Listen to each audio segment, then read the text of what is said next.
2041 অসম মুছলমান সংখ্যাগৰিষ্ঠ ৰাজ্য হ'ব। প্ৰত্যেক 10 বছৰত 29% বৃদ্ধি পাইছে মুছলমানৰ সংখ্যা।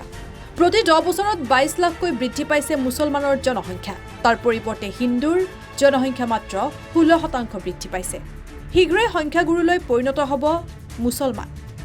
এয়া অসমৰ বাস্তৱ ছবি। মুছলমানক লৈ 10টা মহাবিস্ফোৰণ মুখ্যমন্ত্ৰী হিমন্ত বিশ্ব শৰ্মাৰ। শুনোৱা হওক কি কৈছে মুখ্যমন্ত্ৰী হিমন্ত বিশ্ব শৰ্মাই। 2011 36%,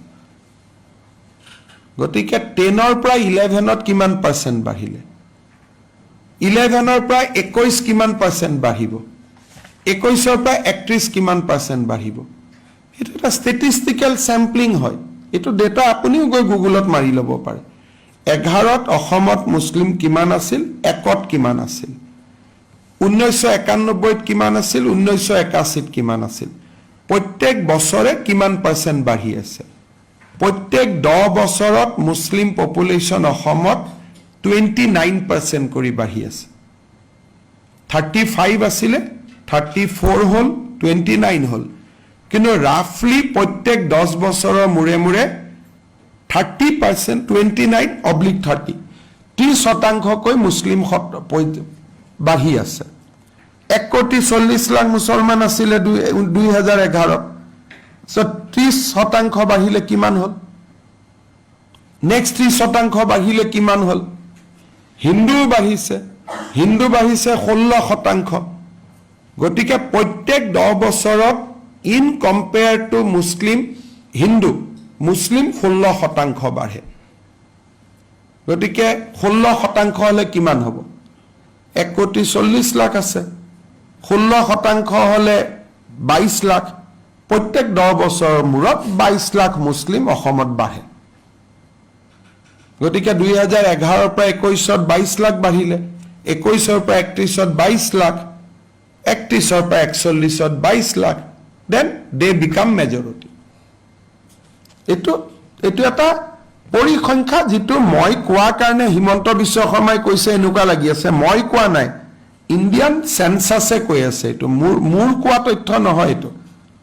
গতিকে আপোনালোকেও যদি যিকোনো কুল মাইণ্ড লৈ কম্পিউটাৰটোত বহি লয়, আৰু এইবিলাক পাব্লিছ ডাটা, হিন্দু কিমান, মুছলিম কিমান, খ্ৰীষ্টিয়ান কিমান, বৌদ্ধ কিমান, জৈন কিমান, দিজ আৰ পাব্লিছ ডাটা, প্ৰকাশিত পৰিসংখ্যা হয়। ইয়াত মই বনাবলগীয়া একো নাই, মোৰ ডাটা নহয় এইটো অসমৰ বাস্তৱ যে 2041 চনত অসম এখন মুছলিম মেজৰিটি ষ্টেট হ'ব। সেইটোত কোনো না আপুনি ৰাখিব পাৰে না মই ৰাখিব পাৰোঁ। এটা বাস্তৱ, সেইটোৱে কথা। 2011ত 36%, গতিকে 10ৰ পৰা 11ত কিমান পাৰ্চেণ্ট বাঢ়িলে, 11ৰ পৰা 21 কিমান পাৰ্চেণ্ট বাঢ়িব, 21ৰ পৰা 31 কিমান পাৰ্চেণ্ট বাঢ়িব।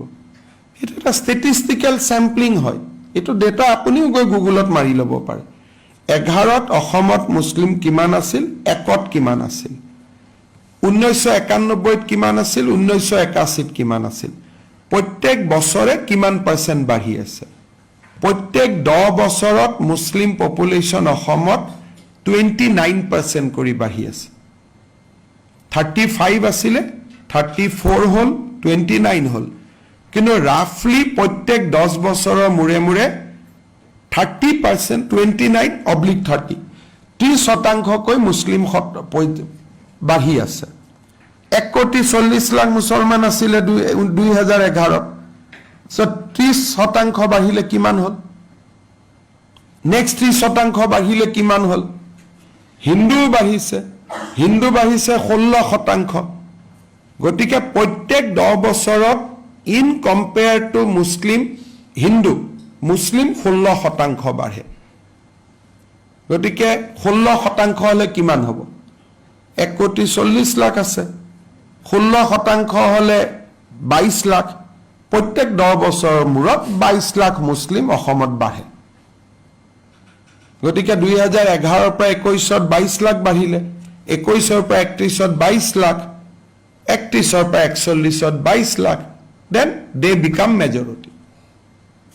এইটো এটা পৰিসংখ্যা যিটো মই কোৱাৰ কাৰণে হিমন্ত বিশ্ব শৰ্মাই কৈছে এনেকুৱা লাগি আছে, মই কোৱা নাই, ইণ্ডিয়ান চেন্সাছে কৈ আছে, এইটো মোৰ কোৱা তথ্য নহয় এইটো।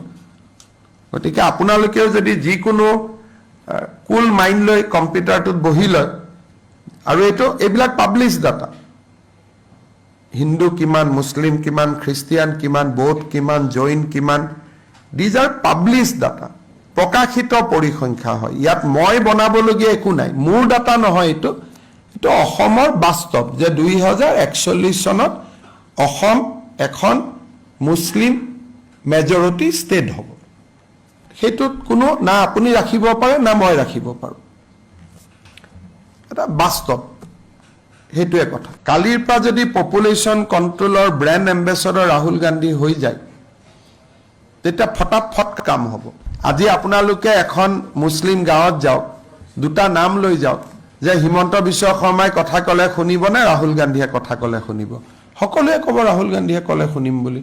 গুৱাহাটীত ওলা উবেৰত ঘূৰিলে গম পাব 10 জনৰ ভিতৰত 9 জনেই এটা বিশেষ ধৰ্মাৱলম্বী।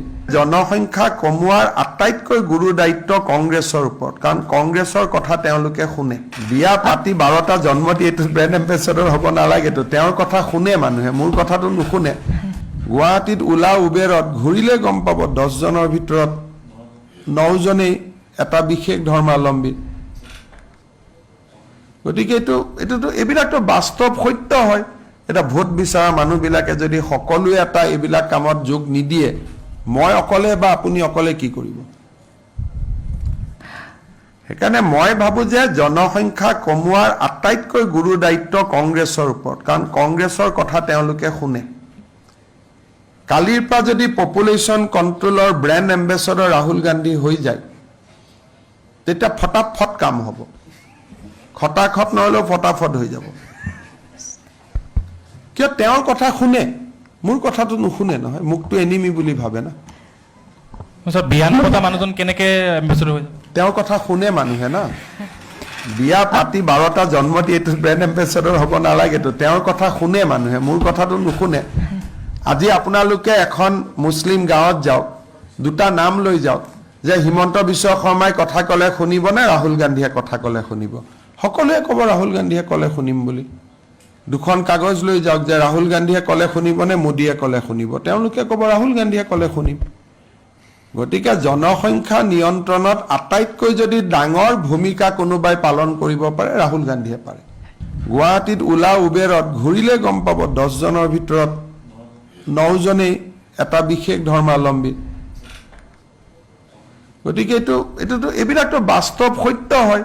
এটা ভোট বিচৰা মানুহবিলাকে যদি সকলোৱে এটা এইবিলাক কামত যোগ নিদিয়ে, মই অকলে বা আপুনি অকলে কি কৰিব? সেইকাৰণে মই ভাবোঁ যে জনসংখ্যা কমোৱাৰ আটাইতকৈ গুৰু দায়িত্ব কংগ্ৰেছৰ ওপৰত, কাৰণ কংগ্ৰেছৰ কথা তেওঁলোকে শুনে। কালিৰ পৰা যদি পপুলেশ্যন কণ্ট্ৰলৰ ব্ৰেণ্ড এম্বেচাডৰ ৰাহুল গান্ধী হৈ যায়, তেতিয়া ফটাফট কাম হ'ব। খটাখট নহ'লেও ফটাফট হৈ যাব। কিয় তেওঁৰ কথা শুনে, মোৰ কথাটো নুশুনে নহয়, মোকতো এনিমি বুলি ভাবে না।